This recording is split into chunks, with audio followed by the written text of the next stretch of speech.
लवकरच सर्वत्र 15 ऑगस्ट अर्थात स्वातंत्र्य दिन साजरा केला जाणार आहे। मंडळी, तुम्हालाही जर स्वातंत्र्य दिनासाठी व्हाईट कुर्ती किंवा शर्ट्स हवे असतील तर ही रील आत्ताच सेव्ह करा।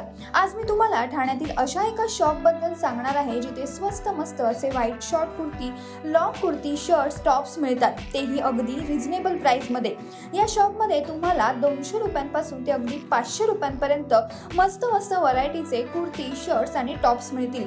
या शॉपचा पत्ता सांगायचं झाल्यास तुम्हाला ठाणे स्टेशन पासून वेस्टला गावदेवी मार्केटला यायचं आहे। इथे तुम्हाला राम निवास म्हणून एक इमारत दिसेल। या इमारतीच्या अगदी समोर हे शॉप आहे।